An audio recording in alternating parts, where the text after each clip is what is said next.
ځینې داس خلک راپورته شوي په سیدنا عبدالقادر جیلانی رضی الله عنه په هغې باندې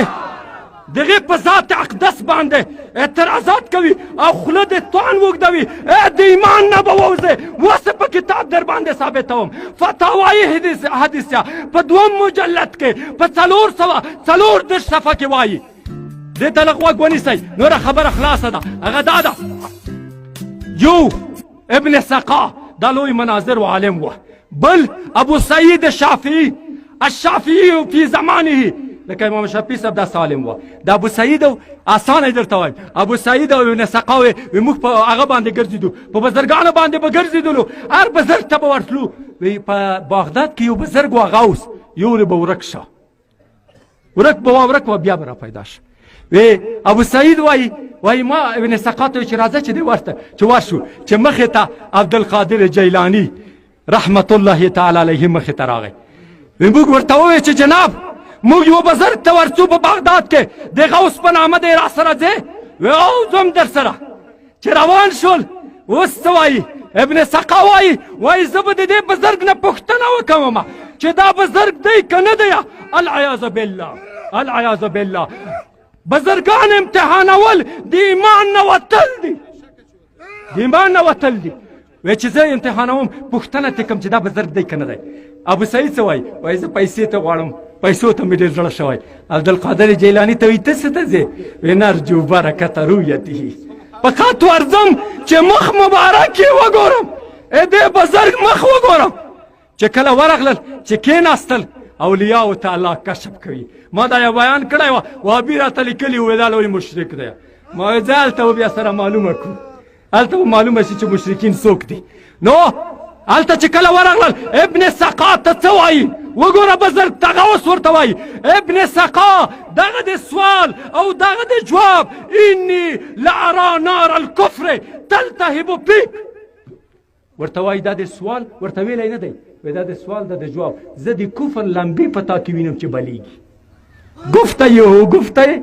الله بود گرچه ز حلقوم عبدالله بود د اولیاء گفت چې ووایي بیخ به دې وباسي دا یې دو ته وایي ابو سعید ته وایي ته څه وایي پیسې صاحب وی ځه ته به تغوږو پورې په پیسو کې پټ شي دا بل ته وایي عبدالقادر جیلانی مبارک ته وایي ته څه ته راغلی وی نرجو برکت رؤیتک فقط راغلی یم چې د مخ مبارک دې وګورم بزرګ ده څه ورته وی یو وخت به په بغداد کې ته د اواز وکوې چې د ما قدم د اولیاو په ستونو دی نو ټول اولیاء به درته ووایي چې سلمنا ونعمنا دا به ټول درته وایي اوس وګورئ عاقبت وګوره عاقبت د اولیاو سره دښمني اعلان جنگ دی کتاب یې ولې اعلان جنگ خو د کافر سره کېږي و اشاره دوته ده چې دا سړی به بې ایمانه تېرېږي نعره تکبیر نعره رساله نعره غوثیه یا غوث الاعظم دستگیر نو دلته ابو سعید شافعي وایي زه د حج اوقاف وزیر شوم یقیني ته په پیسو کې ته دوی ځای پټ شو او پاتې څوک شوه ابن سقا بې ادبه دا لاړه یوه یهودي پاچا ته ورغی د هغې په لور میان شه نصراني وه د هغې په لور میان شه ورته چې لور دې راکړه وی لا الا ان تنصره دغه وخته به لور در نه کړم چې نصراني شي لنډه ده چې ابن سقا څرنګې شه نصراني شه کافر شه کافر لور یې ورکړه یو څه وخت چې تېرېدله په لور یې په ده مرض ولګېده ښځه یې راوایسته په عام روډ کې واچوله د اولیاو گفت پېژنې که نه هلته چې واچوله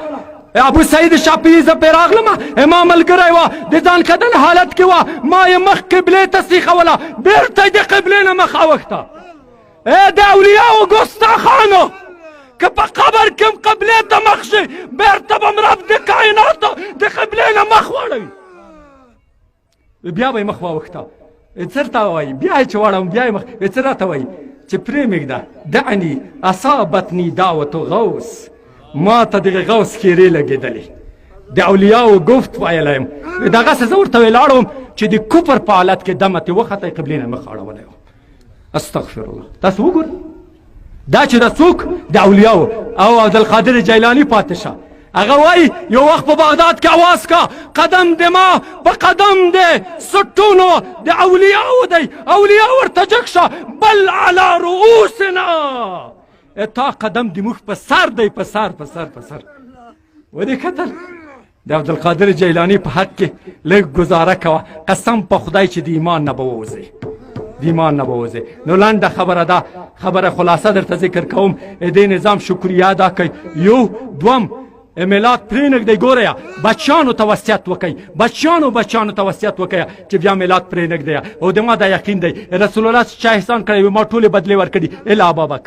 ابوبکر صدیق ته به اعلی بدله ورکوي نو زه وایم یو صحابي دته حج کړی وه نبي علیه صلات وسلام ته نبي علیه صلات ما ته د حج وکړو ما ته د تلبیه وویله ما دپاره د طواف کوي په ورځ د قیامت به دی ته لاس نیسم سیخ به د جنت ته بیامه زه وایم چې نبي علیه السلام به په دې مجلس تاسو ته لاس نیسي او جنت ته به هم بیایي واخر دعوانا ان الحمد لله